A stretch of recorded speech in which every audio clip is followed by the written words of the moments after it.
फबिअय्यि आलाइ रब्बिकुमा तुकज़्ज़िबान।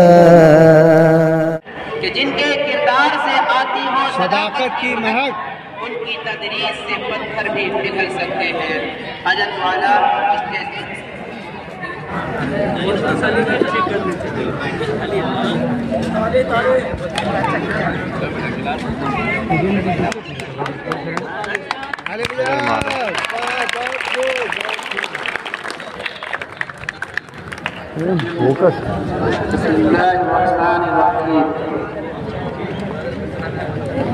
अल्हम्दुलिल्लाहि रब्बिल आलमीन वल आक़िबतु लिल मुत्तक़ीन वस्सलातु वस्सलामु अला सय्यिदिल अंबिया'i वल मुरसलीन व अला आलिहि व सहबिहि अजमाइन, अम्मा बाद।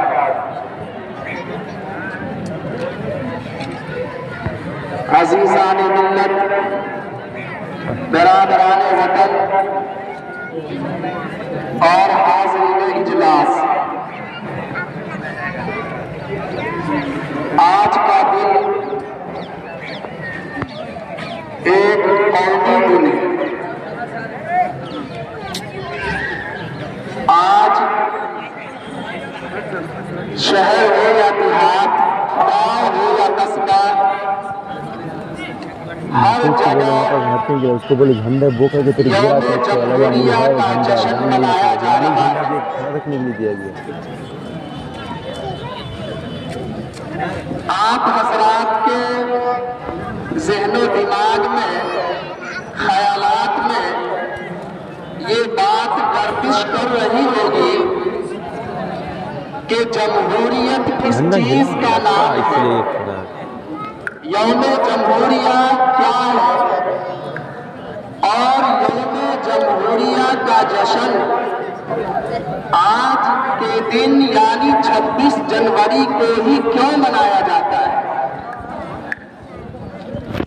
मैं आप हजरात के सामने चंद ऐसी बातें करने की कोशिश करूंगा जिससे इन सवालात के जवाब आपके ज़हन दिमाग में सेट हो जाएंगे।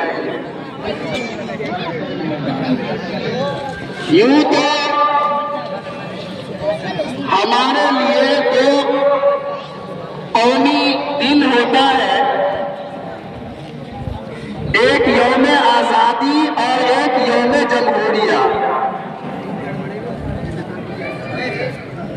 लेकिन यौम जमहूरिया को समझने के लिए आपको थोड़ा सा यौम आजादी के पसे मंजर को और उसके बैकग्राउंड को फ्लैश बैक में जाकर देखना होगा कि हमारा प्यारा मुल्क, हमारा प्यारा वतन जो सोने की चिड़िया कहलाता था, इस प्यारे वतन पर, इस प्यारे मुल्क हिंदुस्तान पर जब अंग्रेजों का नापाक साया पड़ा, अंग्रेजों ने आहिस्ता आहिस्ता पूरे हिंदुस्तान पर अपना कब्जा और तसल्लुत जमा लिया, तमाम हिंदुस्तानियों को अपना गुलाम बना लिया, तो उन्होंने 1935 के अंदर गवर्नमेंट ऑफ इंडिया एक्ट के नाम से एक दस्तूरनामा तैयार किया और फिर उस दस्तूरनामा को पूरे मुल्क में नाफिज कर दिया। दूसरी तरफ जो हमारे मुजाहिदीन वतन थे, हमारे बुजुर्गाने वतन थे, हमारे उलमाए वतन थे, उन तमाम की जिद्दोजहद जारी थी, उन तमाम की कोशिशें जारी थी कि इस प्यारे मुल्क को अंग्रेजों के तसल्लुत से, अंग्रेजों के कब्जे से किस तरह से आजाद कराया जाए। लिहाजा ये कोशिशें चलती रही और एक दिन वो आ गया कि जिस दिन हमारे बुजुर्गों के हाथ की तकमील हो गई, शहीदाने वतन के बहते हुए खून में रंग लाया और 15 अगस्त 1947 को हमारा मुल्क अल्हम्दुलिल्लाह आजाद हो गया।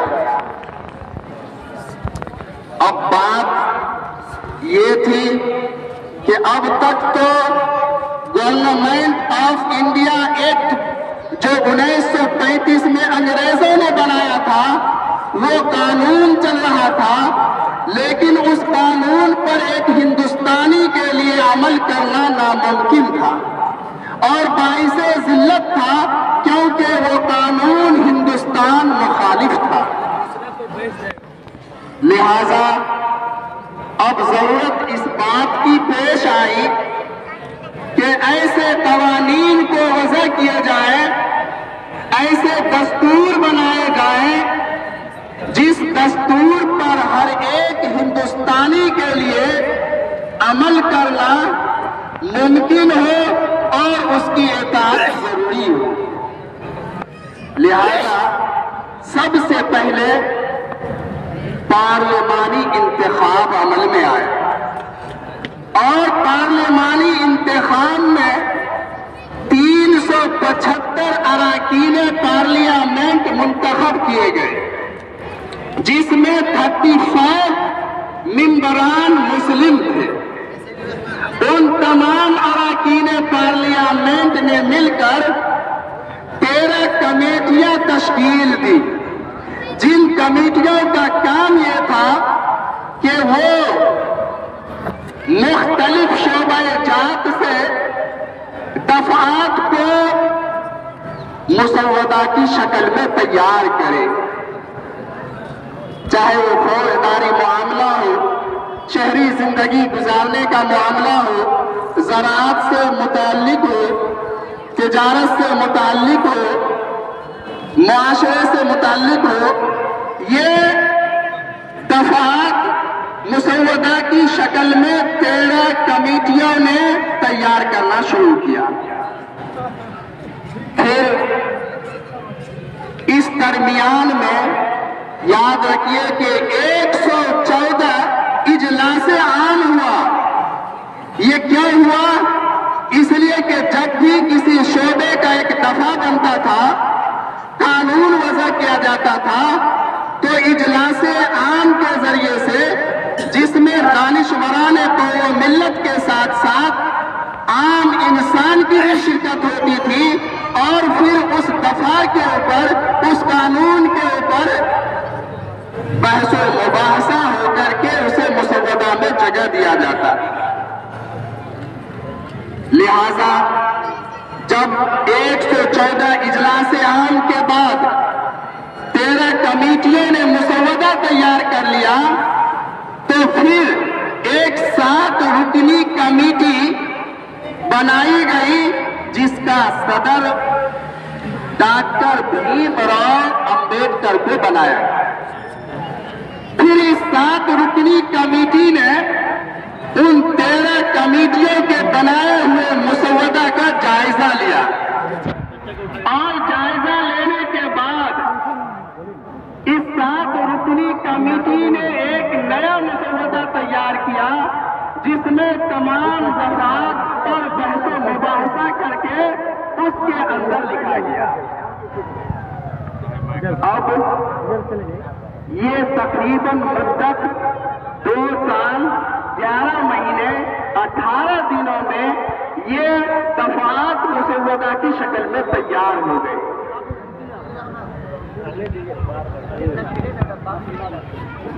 डॉक्टर भीमराव अंबेडकर अपनी 7 रुकनी कमेटी के साथ इस मुसव्वदा को उस वक्त के जो सदरे जमहूरिया थे डॉक्टर श्री राजेंद्र प्रसाद साहब, उनकी खिदमत में इस मुसव्वदा को पेश किया गया।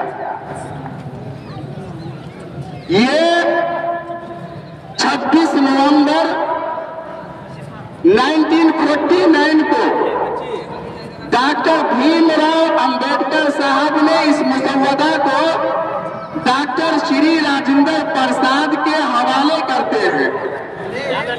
उसके बाद डॉक्टर राजेंद्र प्रसाद साहब 58 डेज तक अपने पास उस मुसव्वदा का स्टडी करते हैं। जब 58 दिनों तक उस मुसव्वदा का स्टडी किया, मुताला किया, और राजेंद्र प्रसाद साहब चूंकि बड़े जी शऊर और दानिशमंद इंसान थे, सदर जमहूरिया थे, उन्होंने 24 जनवरी 1950 को एक मुख्तसर इजलास बुलाया, जिसमें तमाम अरकान पार्लियामेंट शरीक थे, और लिखा है कि उस वक्त 308 पंबराने पार्लियामेंट मौजूद थे। उन तमाम के दरमियान बहस मुबाहसा के बाद दस्तखत किए गए, और फिर 2 दिन के बाद 26 जनवरी 1950 को ये ऐलान किया गया कि आज से पूरे हिंदुस्तान के ऊपर इस दस्तूर को नाफिज किया जा रहा है, और हर एक शहरी को, हर एक बाशिंदा को, और इस मुल्क में रहने वाले बाशी को इस दस्तूर के ऊपर अमल करना लाजिम होगा। अजीज तलबा और बरादराने वतन, ये बात वाज़ेह है कि जमहूरी मुल्कों में सबसे बड़ा मुल्क हमारा हिंदुस्तान है। फोन बहुत जल्दी अब ये बात तो वाज़ेह हो गई कि 26 जनवरी को अहमियत इसलिए हासिल है कि हमारा जो आईन हिंद तैयार हुआ, हमारा जो दस्तूरनामा नाफिजुल अमल में आया, वो जनवरी की 26 तारीख थी। इसी मुनासबत से 26 जनवरी को जश्न मनाने का ऐलान किया जाता है, और हम उसे जश्न मनाते हैं। लेकिन जमहूरियत किस चीज का नाम है, जमहूरियत के माना क्या है, इस बात को समझिए कि जमहूरी का मतलब है कि हर बाशिंदा को उसके बुनियादी हुकूक दिए गए,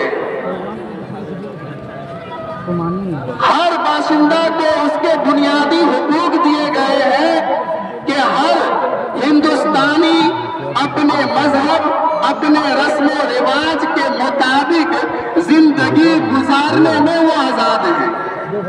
जहाँ खड़ा बेलून हो, कोई किसी पर रोक टोक नहीं किया जा सकता है। हर आदमी खाने पीने, पहनने, ओढ़ने, रहने सहने में अपने मजहब, अपने रस्म रिवाज में मुकम्मल आजाद है, और वीडियो बना वो चाहे इबादत रियासत हो, पूजा पाठ हो, कोई भी मजहबी मामलात हो, हर एक मामलात में वो आजाद है। ये जमहूरी का मतलब है। मेरे मोहतरम बुजुर्ग और दोस्तों, जब जमहूरियत इसी चीज का नाम है, तो जमहूरियत गोया के हमें ये देखना है कि क्या हमारे इस प्यारे मुल्क में सरकार अपनी जिम्मेदारी निभा रही है या नहीं, अदलिया अपना फर्ज मनसबी अदा कर रहा है या नहीं, अरकान पार्लियामेंट हमारे मुल्क के लिए फिक्रमंद है या नहीं, और मीडिया अपने मनसब का ख्याल रखते हुए वो आवाम तक सही खबर पहुंचा रहा है या नहीं, इस बात को हम सबको सोचने की जरूरत है। मैं अपनी बात इस शेर पर खत्म करता हूं कि दिल से निकलेगी न मरकर भी वतन की उल्फत, दिल से निकलेगी न मरकर भी वतन की उल्फत, मेरी मिट्टी से भी खुशबुए वफा आएगी। और अल्लामा इकबाल ने कहा कि मजहब नहीं सिखाता आपस में बैर रखना, मजहब नहीं सिखाता आपस में बैर रखना, हिंदी है हम